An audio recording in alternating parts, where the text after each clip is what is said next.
Birdies, take one. Hi, welcome to Birdies. I am Dee, and I really love birds. We see birds around us all day, every day, and I think they're a lot cooler than people give them credit for. I wanted to start this channel to rate birds and hopefully help even one person have more of an appreciation for birds than they did before. Let's break it down. We're gonna look at a bird's smarts, a bird's call, their plumage or feathers. We're gonna look at their eating habits, their mating habits, characteristics of flight, and then I get an additional set of points to award based off of like more fun facts that I can find. Dee's own bias, I don't know. Sure. Did I already introduce what bird we were talking about? I wanted to start off my first video by talking about a bird that a lot of people potentially see like around their neighborhoods all the time. Crows. Okay, so what are crows? Crows are in the family Corvidae and are very closely related to ravens and rooks. American crows have a lifespan of around 7 to 8 years, but the oldest wild crow lived to be 30 years old, and the oldest captive crow lived to be 59, which is insane. Our first category is bird smarts. Crows have one of the largest like brain to body mass ratios, kind of similar to like dolphins and great apes, which has led them to be able to be considered generalists, not specialists, meaning they are able to survive in a ton of places, which is why a lot of you have probably seen a crow before. They can survive in cities, coastal plains, grasslands in the Midwest. You can pretty much see a crow anywhere because they can live anywhere. So you might be wondering, with those big brains, what are they doing? Well, they're solving puzzles. One of the first puzzles that they ever gave a crow was like a very, they gave them a very thin and tall cylinder, and they filled it with just a little bit of water, and they put a treat in the bottom of the cylinder. What the crows did was they looked in their surroundings and they grabbed pebbles and they dropped the pebbles into the cylinder to raise the level of the water so that they could get to the treat. My last fact is that birds can actually remember your face for up to 5 years. They will remember if you were mean to them. And if you're mean to them, they sometimes will get their other bird friends to like come and gang up on you and give you a hard time. But if they like you, sometimes they'll bring you like little trinkets, like buttons and quarters and shiny stuff. Cause like, they think they're your friend, and that's really cute. So, for the bird smarts category, I'm going to give crows a 9 out of 10.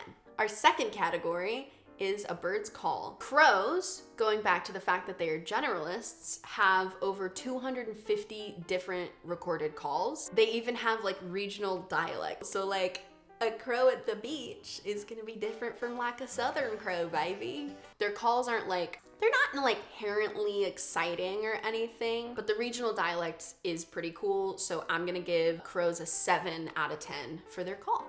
All right, category number 3 is plumage. Crows are not really that exciting when it comes to their plumage.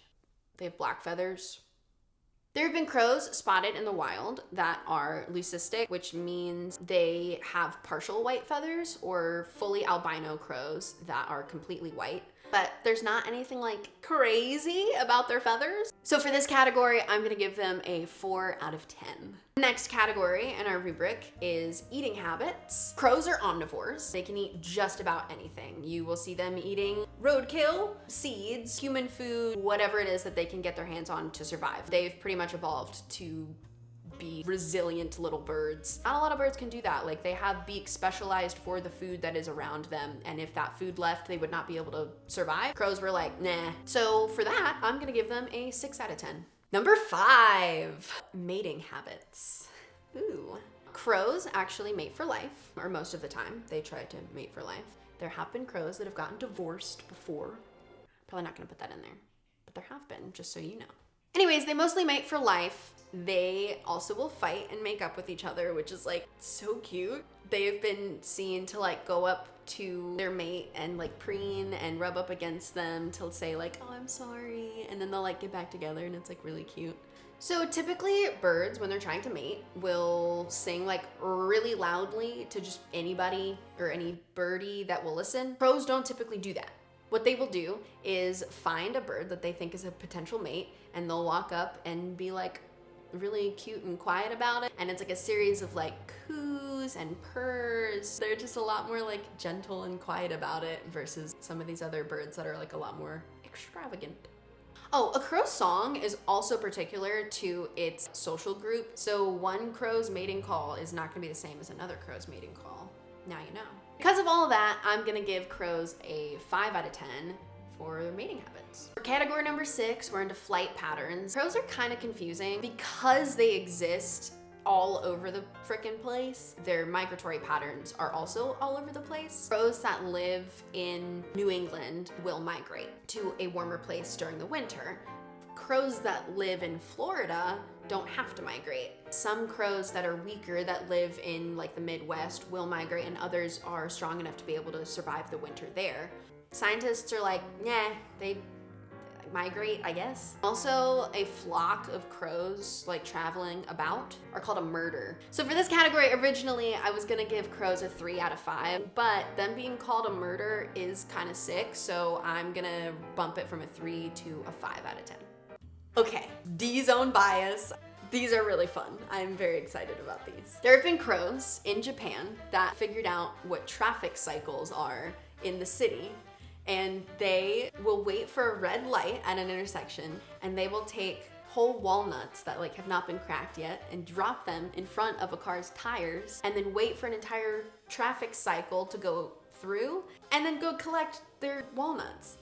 That's so cool. So they also have funerals, which is sad. When a crow dies, the other ones in its flock or murder gather around it. Scientists aren't entirely sure why they do this, but they call them funerals. They think that they're gathering information about what not to do from the unfortunate happenings to their other friend.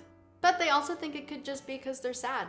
And lastly, crows have been seen playing sports. Courts. So they've been observed playing tug of war and jousting and like all these other little crow games that they've put together. So for this category, I am giving crows an additional 8 out of 10 points.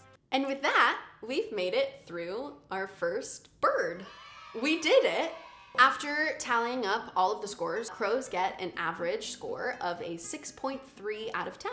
Thank you for watching today. If you made it this far, I appreciate you. I hope that you learned something new. Please let me know in the comments below, what would you rate the crow? And also leave me suggestions for what birds you think I should rate in future videos.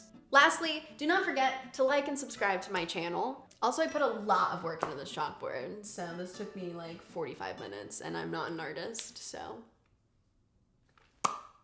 that's all I got. Okay. No,